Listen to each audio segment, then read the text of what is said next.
Bazı evler vardır, içlerinde yaşananlardan sonra terk edilirler. Pencereleri kırılır, kapıları kilitlenir ve yıllar boyunca kimse o evlerin eşiğinden içeri adım atmaz. Fakat Providence'ın eski sokaklarından birinde bulunan bir ev vardı ki, ondan kaçmak için yalnızca kapısını kapatmak yetmiyordu. Çünkü bu evde yaşayan insanların başına gelenler, sıradan bir hastalıkla ya da kötü bir tesadüfle açıklanamayacak kadar korkunçtu. Yıllar boyunca aynı evde yaşayan insanlar birer birer hastalanmış, güçlerini kaybetmiş ve hiçbir doktorun açıklayamadığı biçimde ölmüştü. Daha da tuhaf olanı ise, evin çevresinde yaşayanların bu ölümlere alışmış olmasıydı. Sanki herkes, o evin içinde insan gözlerinin görmemesi gereken bir şeyin bulunduğunu biliyor. Fakat bunu dile getirmeye cesaret edemiyordu. Ben de uzun süre bunun yalnızca eski bir ev hakkında anlatılan batıl inançlardan biri olduğunu düşündüm. Ta ki amcamın yıllar önce tuttuğu kayıtları okuyana kadar. O sayfalarda, aynı adreste meydana gelen ölüm vakalarının korkunç bir düzen içinde sıralandığını gördüm. Tarihler değişiyor, aileler değişiyor, insanlar ölüyor, fakat ev hep orada kalıyordu. Ve araştırdıkça, geçmişte bu evin yalnızca hastalıkla değil, geceleri duyulan garip seslerle, açıklanamayan kokularla ve bodrumundan geldiği söylenen tuhaf olaylarla da anıldığını öğrendim. O gece, yıllardır kimsenin yaklaşmaya cesaret edemediği o eve girdiğimizde, hala bunun ardında mantıklı bir açıklama olduğuna inanıyordum. Fakat bodrumun karanlığında gördüğümüz ilk şey, bütün bu inancımı yok etmeye yetti. Çünkü o evde yalnız değildik. Ve çok geçmeden, evin neden yıllardır insanlardan kaçınıldığını değil, insanların neden ondan kaçması gerektiğini anlayacaktık. En büyük dehşetlerden bile, ironi nadiren eksik olur. Bazen doğrudan kompozisyona girer olayların içine. Bazense sadece şans eseri konumlarıyla ilgilidir kişiler ve yerler arasında. İkincisi sıralama, bir vakayla mükemmel şekilde örneklenmiştir antik Providence şehrinde.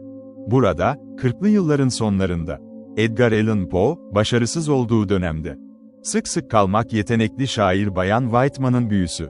Poe genellikle malikanede dururdu. Benefit Caddesi'ndeki evde. Yeniden adlandırılan çatısı olan Golden Ball I.N.N. Washington, Jefferson ve Lafayette. Ve en sevdiği yürüyüş ise öncüydü aynı cadde boyunca kuzeye doğru. M.R.S. Whitman'ın evi. Ve komşu Saint John, Seun Yamaç Kilisesi. 18. yüzyılın gizli genişliği, mezar taşları ona tuhaf bir ilgi duyuyordu. İronik olan şu ki, bu yürüyüşlerde, yani dünyanın en iyisi tarafından defalarca tekrarlanan bu turlarda, korkunç ve tuhaf olanın ustası, caddenin doğu tarafındaki o belirli evin önünden geçmek zorundaydı. Karanlık, kasvetli ve oldukça eski bir yapıydı bu. Aniden yükselen bir tepenin yamacındaydı. Bölgenin henüz kısmen açık arazi olduğu zamanlardan kalma.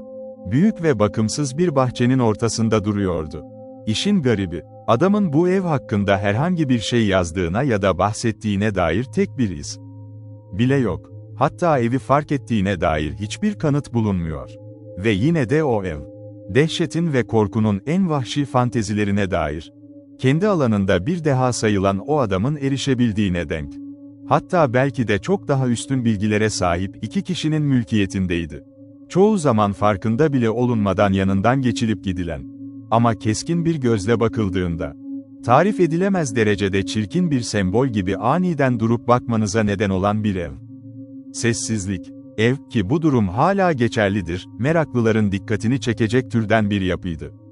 Başlangıçta bir çiftlik ya da yarı çiftlik binasıydı. 18. yüzyılın ortalarında, Yeni İngiltere sömürge mimarisinin ortalama çizgilerini takip ediyordu. Refahı simgeleyen kırma çatılı türdendi. 2 katlıydı, pencereleri olmayan bir çatı katına, Gürcü tarzı bir kapıya ve dönemin gelişen zevkine uygun iç panellere sahipti. Güneye bakıyordu. Çatının bir ucu, doğudaki alt pencerelere doğru yükselen tepeye gömülüydü. Diğer ucu ve temelleri ise sokağa doğru uzanıyordu. İnşası, 1,5 yüzyıldan daha uzun bir süre önce gerçekleşmişti. Yolun o özel çevredeki derecelendirme ve düzeltme işlemlerini takip etmişti. Çünkü Benefit Street, ki başlangıçta Back Street olarak adlandırılıyordu, ilk yerleşimcilerin mezarlıkları arasında uzanan dolambaçlı bir yol olarak planlanmıştı. Ve ancak cesetlerin kuzey mezarlığına taşınmasından sonradır ki, o eski aile arsalarının kesilip düzeltilmesi mümkün olabilmişti. Başlangıçta, binanın batı duvarı, yoldan yaklaşık 20 fit yukarıda, dik bir çim alanın üzerinde yer alıyordu. Fakat devrim zamanlarında yapılan bir sokak çalışması, aradaki alanın büyük bir kısmını söküp aldı. Temeller tamamen açığa çıktı. Bunun üzerine, derin bir mahzen kapısına ve hemen üzerinde, yeni kamu yolunun yakınına açılan bir pencereye sahip, tuğladan bir bodrum duvarı inşa edilmek zorunda kalındı. Bir asır önce kaldırım planlandığında ise, aradaki o son alanda tamamen ortadan kaldırıldı. İşte Po, o yürüyüşlerinde sadece mat gri bir yükseltinin dik bir kısmını görebilmişti. Kaldırımla aynı seviyede, tuğlalardan yapılmış bir yükselti. Ve onun 10 fit üzerinde, tüm düzgünlüğüyle yükselen, evin o antik kiremitli büyük gövdesi. Çiftlik benzeri o geniş arazi, tepenin tırmandığı o derinliklere, neredeyse Wheaton sokağına kadar uzanıp gidiyordu. Güney tarafındaki alan ise Benefit sokağına bitişikti. Ev, mevcut kaldırımın oldukça üzerinde yükselen bir konumdaydı. Bu konum, etrafı düz bir şekilde sınırlandırılmış bir teras oluşturuyordu. Yüksek bir teras, nemli ve yosunlu taşlardan örülmüş yüksek bir istinat duvarı. Bu duvar, dik ve dar basamaklarla adeta delinmişti. Basamaklar, adeta kanyon benzeri bir geçit oluşturarak iç tarafa doğru açılıyordu. Yüzeyler ise perişan haldeydi. Üst bölgedeki çimler uyuz bir görünüme bürünmüştü. Romatizmalı, yıpranmış tuğla yürüyüş yolları ve terk edilmiş, ihmal edilmiş, yerinden sökülmüş çimento vazolar. Bahçeler tamamen kendi kaderine terk edilmişti. 3 ayaklı tripodlardan düşmüş, paslanmış çaydanlıklar, düğümlü çalı çırpılar ve benzeri bir sürü ıvır zıvır eşya etrafa saçılmıştı. Ve ana bina, hava koşulları nedeniyle iyice yıpranmış, zamana yenik düşmüş bir ön kapı. Üzerinde kırık bir yelpaze penceresi, çürümeye yüz tutmuş iyonik plastırlar ve kurtlanmış, solucanlı üçgen bir alınlık. Ne gençliğimde duydum, dışlanan ev, sadece buydu. Orada insanlar, endişe verici derecede büyük sayılarda öldü. Bana böyle söylendi. Orijinal sahipleri, yeri inşa ettikten 20 yıl sonra bazı şeyleri taşımışlardı. O açıkça sağlıksız bir durumdu. Belki de nemli ve mantar gibi büyümeler barındıran bodrum. Genel, hasta bir koku, koridorların hava akımları ya da kuyu ve pompa suyu. Bu şeyler yeterince kötüydü ve hepsi, inanç kazanan kişiler arasında bildiğim şeylerdi. Sadece antikacı amcam, Doktor Elihu Whipple'ın defterleri. Bana sonunda daha karanlık, daha belirsiz varsayımlardan oluşan bir alt akım sundu. Eski hizmetçiler ve mütevazı halk arasındaki folklor. Hiç seyahat etmeyen ve Providence'ın değişen modern nüfusa sahip metropolünde büyük ölçüde unutulmuş varsayımlar. Genel gerçek şu ki, ev, topluluk anlamıyla gerçek anlamda, lanetli, sayılacak sağlam bir taraftan hiç bakılmadı.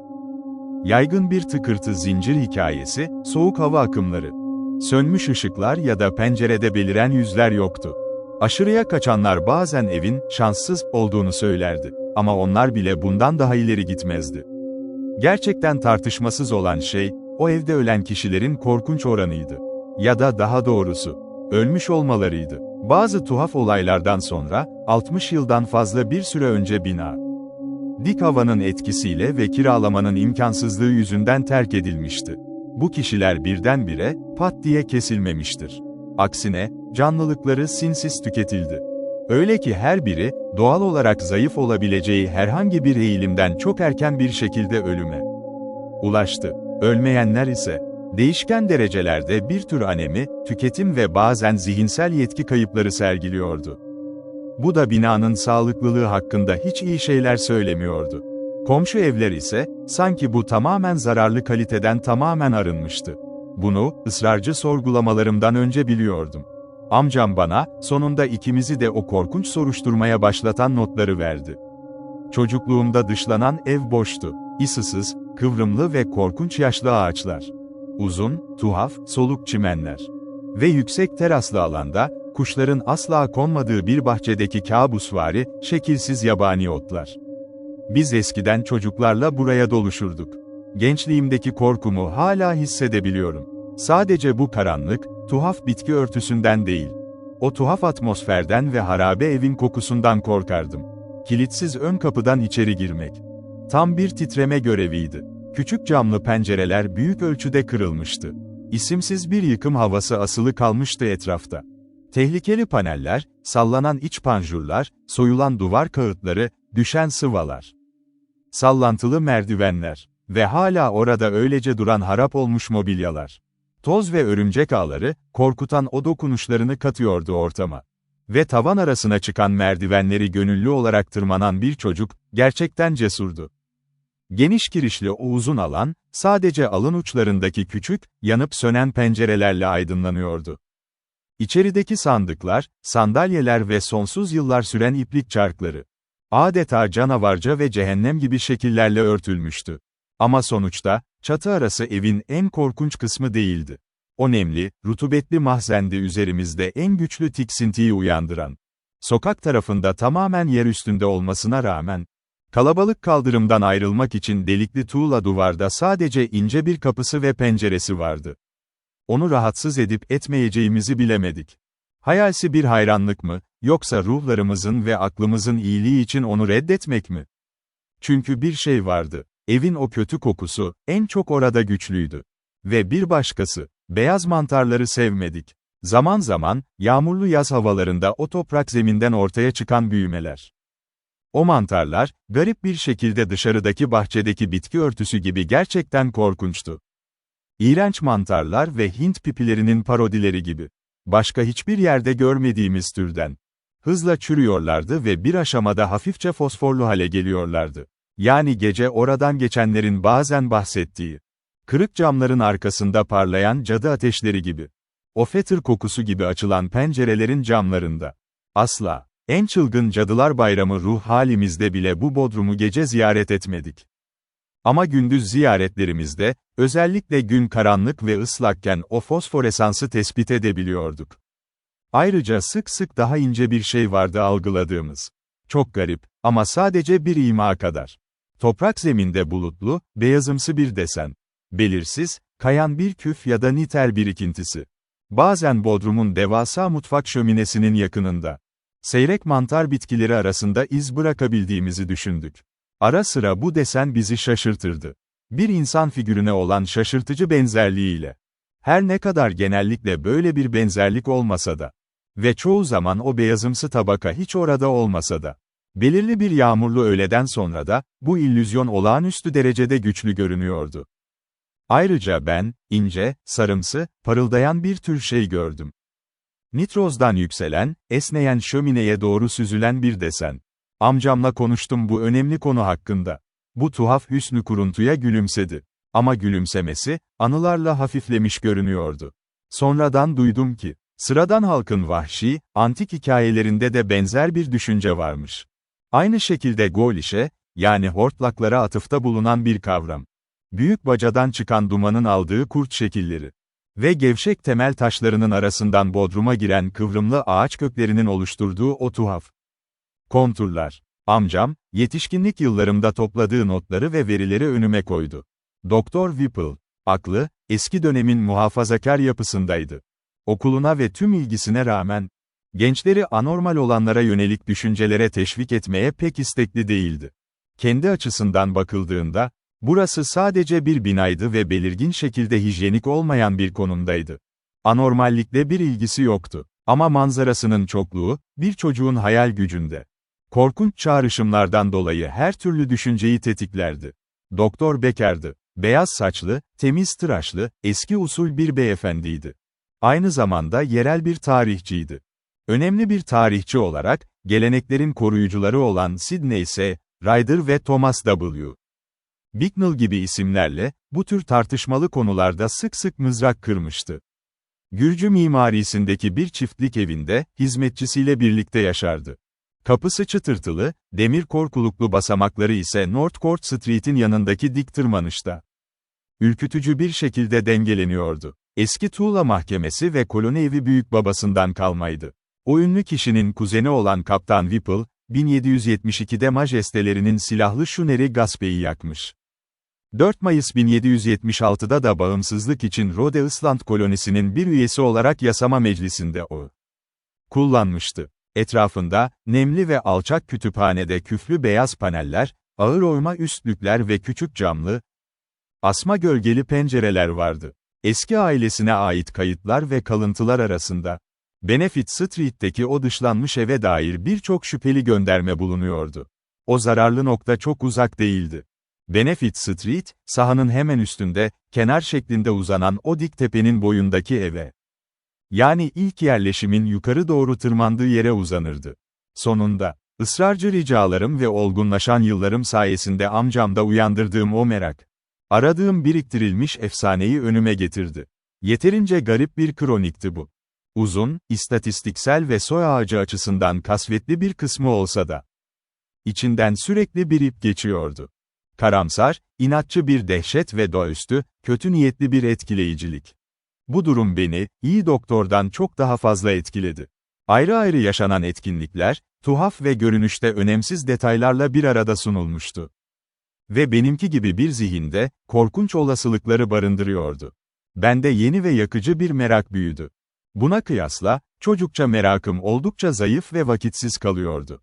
İlk açıklama, kapsamlı bir araştırmayı ve sonunda o ürperten görevi getirdi. Kendime son derece felaketle sonuçlanan bir görev. Ve amcama. Çünkü sonunda amcam, aramaya katılmakta ısrar etti. Başladı. Ve belirli bir geceden sonra, o eve bir daha adım atmadı. Artık o nazik ruh olmadan yalnızım. Uzun yıllarını sadece onur, erdem, iyi zevk, iyilik ve öğrenmeye adamış bir ruh. Poe'nun çok sevdiği o yerde, St. John's mezarlığındaki anısına mermer bir URN yaptırdım. Gizli tepedeki dev söğüt korularının altında. Mezarların ve mezar taşlarının, kilisenin o büyük kütlesine, Benefit Street'in evlerine ve banka duvarlarına sessizce birbirine sokulduğu yerde. Evin tarihi. Tarih labirentinin ortasındaki açılışında, yapının kötülüğü ya da onu inşa eden, refah ve onur sahibi aile hakkında hiçbir iz ortaya çıkarmadı. Ama en başından itibaren felaket lekesi vardı. Kısa sürede arttı ve anlam kaynağı açıkça belirdi. Amcamın özenle derlediği kayıtlar, yapının 1763 yılındaki inşasıyla başlıyordu ve temayı alışılmadık miktarda detayla ele alıyordu.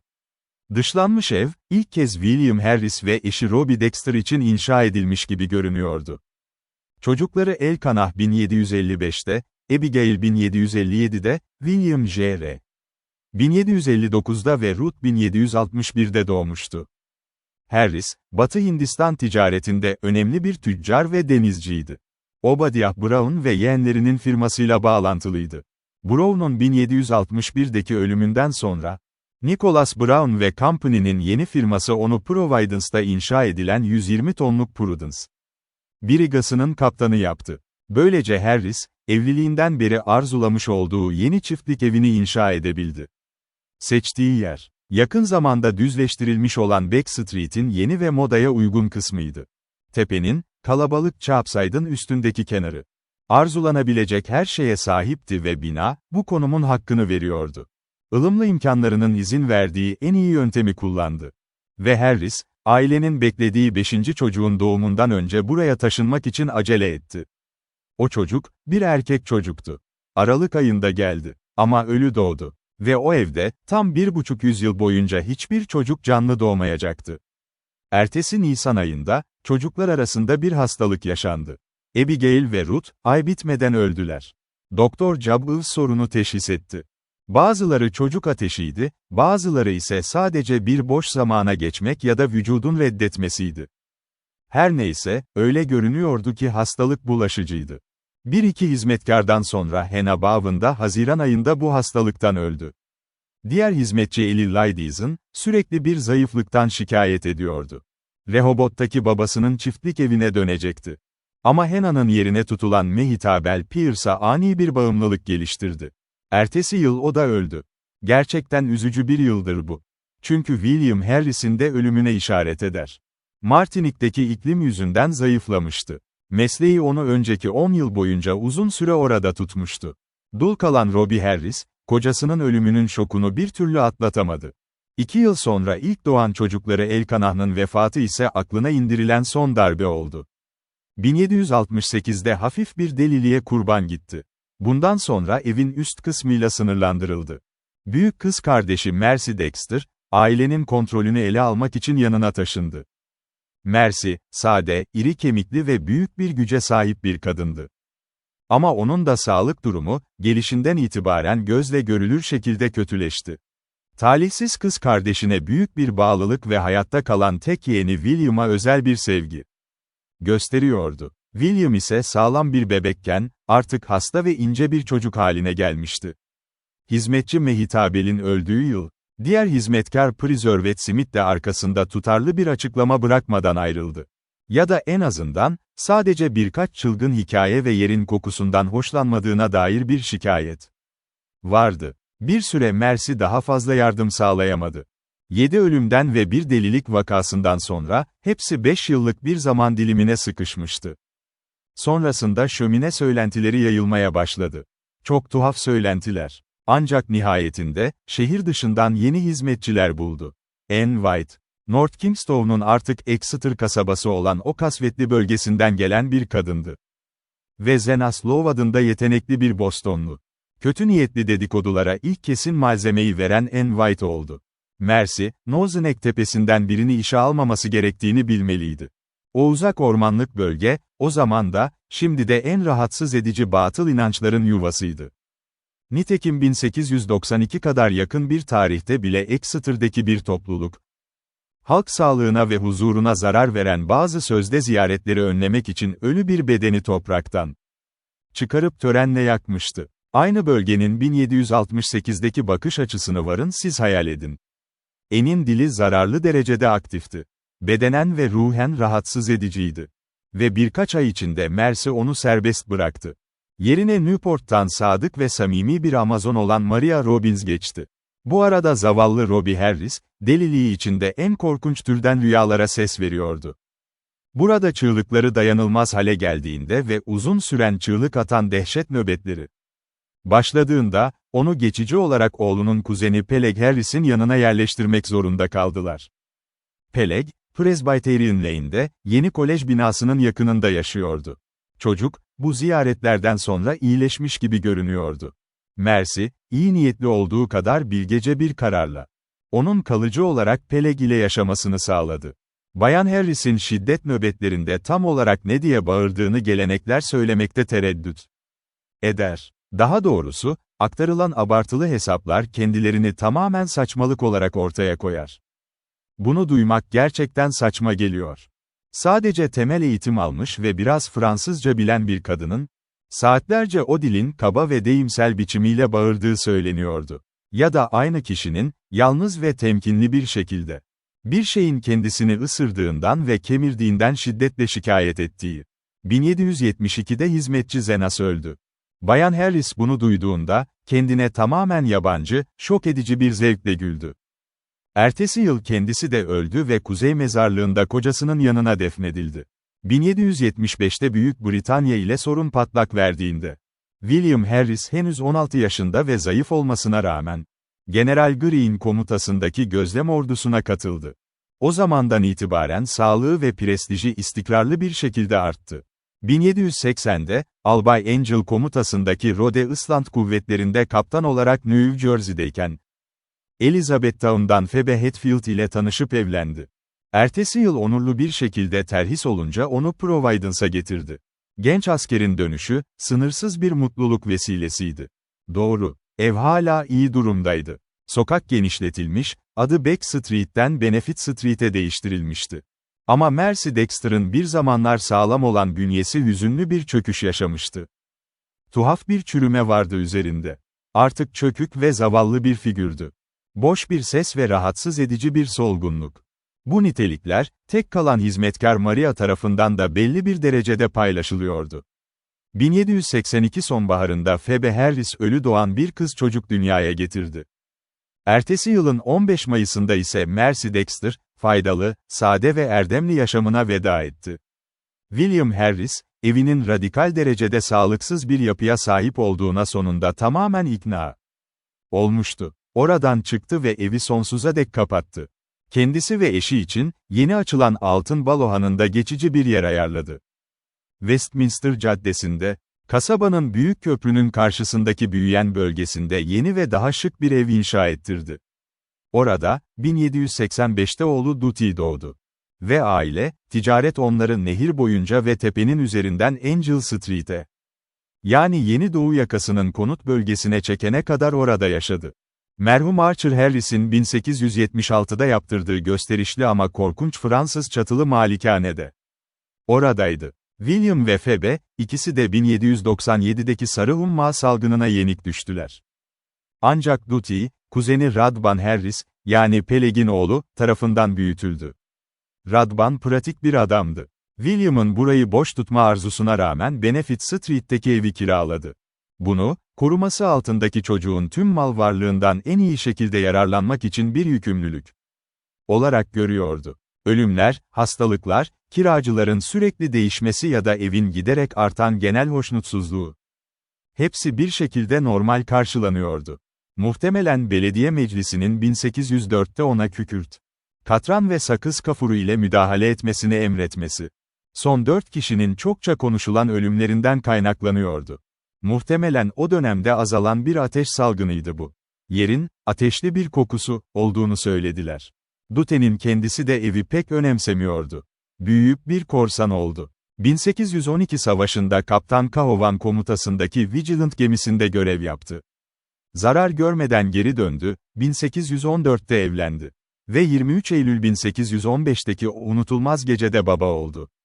Büyük bir fırtına, suları kasabanın yarısından fazlasına sürüklemişti.